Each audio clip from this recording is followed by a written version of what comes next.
Hello everyone, good morning, welcome back to my channel Priya blogs.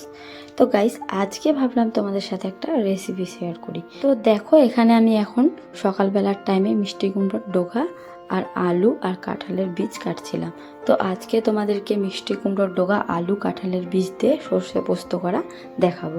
তো দেখো, এদিকে আমি মিষ্টি কুমড়োর ডোকাগুলো কেটে তারপরে কচি কচি কয়েকটা পাতা দিয়েছি গাইস। আর এদিকে দেখো, কাঁঠালের বীজ আর আলু কেটে রেখে দিয়েছি। তো কাঁঠালের বীজ অল্প একটু ছিল, তো যতটুকু ছিল ততটুকুই দিয়ে দিয়েছি। সব কিছুই কিন্তু খুব ভালো করে ধুয়ে নিয়েছি। তারপরে এদিকে দেখো, শিলপাটাতে মশলার জন্য প্রয়োজন হবে কাঁচা লঙ্কা আর সর্ষে আর পোস্ত। তো সব কিছু ভালো করে বেটে নেব। তারপরে এদিকে একটা কড়াইয়ে দেখো তেল গরম করতে দিয়ে দিয়েছি। আর এখানে দিয়ে দিয়েছি এখন 5 ফোড়ন। তো শুধু 5 ফোড়নই দিব, ছক। তো দেখো, 5 ফোড়ন দিয়ে দিয়েছি তেলটা গরম করার পরে। আর তারপরে ধুয়ে রাখা মিষ্টি কুমড়োর ডোকাগুলো দিয়ে দিব এখন। আর আলু, কাঁঠালের বীজ সব কিছুই কিন্তু একসাথে দিয়ে দেবো।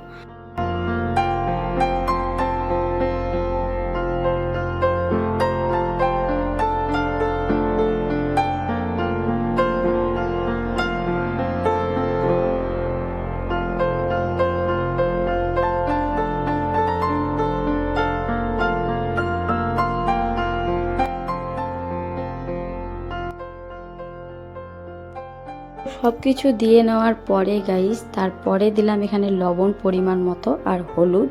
তো লবণ আর হলুদটা দিয়ে কিন্তু সামান্য একটু জল দিব, মানে জল কিন্তু ছিলই নিচে একটু। তো সেদ্ধ করার জন্য মানে একটু হালকা পরিমাণে জল দিব আর ঢেকে দিব। দেখো, একটু জল আছে, তো অল্প একটু জল দিলাম আমি। আর নেড়ে চেড়ে সব কিছু মিক্স করে এখন একটু জল দিয়ে, দেখো কতটুকু দিলাম, একটু জল দিয়ে ঢেকে দিব। তো দেখো, 2-3 মিনিট পর পর আমি একটু করে ঢাকাটা উঠিয়ে উঠিয়ে দেখছিলাম যাতে লেগে না যায়।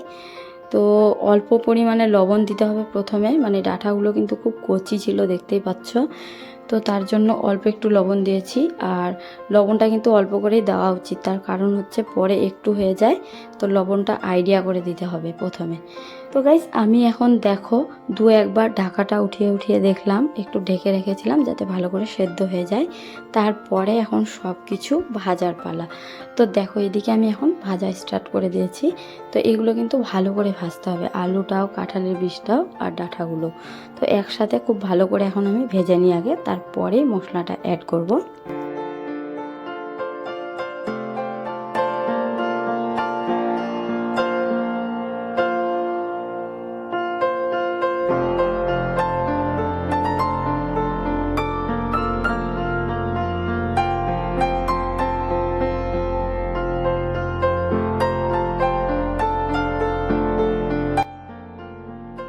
দেখো, এদিকে আমার মশলাটা করা কমপ্লিট। আর এদিকে দেখতে পাচ্ছ ভেজে ভেজে ডাঁটাগুলো কীরকম কালারটা চলে এসছে। তো খুব সুন্দর করে ভেজে নিলাম, কারণ সর্ষেটা আর পোস্তটা দিয়ে বেশি ভাজা যাবে না, তার জন্য ভালো করে সব কিছু ভেজে নিলাম। আর কাঁঠালি বীজটা ভাজা ভাজা না হলে ভালো লাগবে না। তো দেখতেই পেলে কালারটা কীরকম এসেছে, আর দারুণ সুন্দর করে কিন্তু ভেজে নিয়েছি আমি। তারপরেই মশলাটা অ্যাড করলাম। আর মশলার সাথে হালকা একটু জল দিয়েছিলাম। এটা কিন্তু মশলাটা বেশিক্ষণ ভাজা যাবে না। তো দেখো, যতটুকু টাইম আমি ভাজছি, মানে হালকা হিটে ভাজতে হবে, কারণ বেশি হিট দিলে আবার পুড়ে যাবে নিচে। তো হালকা হিটে আমি আস্তে আস্তে করে ভেজে নিই মশলাটা। তো মশলার মধ্যে আছে শুধু সর্ষে আর পোস্ত আর কাঁচা লঙ্কা।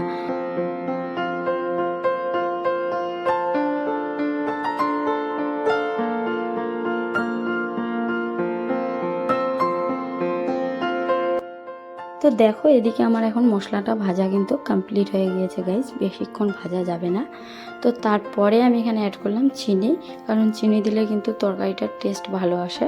আর অল্প একটু চিনি দিলে মিষ্টি মিষ্টি ভাব লাগবে, খেতে ভালো লাগবে। কিন্তু একেবারে অপশনাল, মানে তোমরা চাইলে দিতেও পারো, না চাইলে নাও দিতে পারো। আমাকে একটু ভালো লাগে চিনি দিলে, তরকারিটার টেস্ট আসে, তার জন্যই দিলাম। তোমরা যারা যারা ঝাল খেতে পছন্দ করো, তোমরা চিনি নাও দিতে পারো। তো চিনি দিলে কিন্তু ভালো লাগে খেতে, তোমরা একবার দিয়ে কিন্তু ট্রাই করবে আমার মতো। তো দেখো, খুব সুন্দর করে এখন আমি ভালো করে ভেজে নেব চিনিটা দিয়ে হালকা করে। তারপরে কিন্তু এখানে মানে একটু জল অ্যাড। দেখো গাইস, এদিকে আমার ভাজা সব কিছুই কমপ্লিট হয়ে গিয়েছে। আর এখানে কিন্তু একটু শুধু জল দেব। তো দেখো এখানে এখন জলটা অ্যাড করে নিচ্ছি। তো তোমরা কিন্তু অবশ্যই আমার মতো ট্রাই করবে, আর তোমাদেরকে রান্নাটা কার কার পছন্দ হলো তোমরা অবশ্যই কমেন্ট করে জানাবে গাইস। আর ভিডিওটা ভালো লাগলে কিন্তু লাইক করতে ভুলবে না, চ্যানেলটিকে অবশ্যই সাবস্ক্রাইব করে দিবে, আর পাশে থাকা বেল আইকনটি অলে ক্লিক করবে যাতে সবার প্রথমে ভিডিওটির নোটিফিকেশান তোমাদের কাছে চলে যায়। তো একটু শুধু এখন আমি 1-2 মিনিটের জন্য ফুটতে দেবো তরকারিটা, কারণ একটু আমি জল দিলাম এখানে। তো দেখো এদিকে আমার রান্নাটা কিন্তু কমপ্লিট হয়ে যাচ্ছে এখন, আর তোমরা কিন্তু কমেন্ট করে জানাবে তোমাদেরকে রান্নাটা কীরকম লাগলো।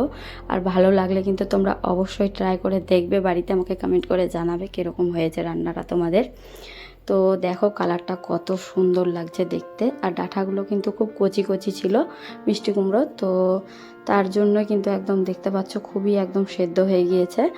তো অল্প অল্প করে জল দিয়ে ঢেকে দিতে হবে, তার কারণ বেশি দিলে পরে আবার বেশি সিদ্ধ হয়ে গেলে ভালো লাগবে না। তো দেখো এদিকে আমার তরকারি রান্না এখন রেডি, আর জলটা কিন্তু শুকিয়ে তোমরা কিন্তু অবশ্যই ট্রাই করবে আলু, কাঁঠালের বীজ আর মিষ্টি কুমড়োর ডগা দিয়ে মানে সর্ষে পোস্তটা দারুণ কিন্তু খেতে লাগে। তোমরা দেখো ফাইনাল লুক এটার তরকারির কত সুন্দর লাগছে দেখো। তো তোমরা কিন্তু বাড়িতে অবশ্যই ট্রাই করবে। আর আজকের মতো ভিডিওটা আমি এখানেই শেষ করছি, আবার নেক্সট ব্লগে দেখা হচ্ছে তোমাদের সাথে। তোমরা সবাই খুব ভালো থেকো, আর তোমরা কিন্তু অবশ্যই ভিডিওটিকে লাইক করতে ভুলবে না, চ্যানেলটিকে অবশ্যই সাবস্ক্রাইব করে দেবে। বাই।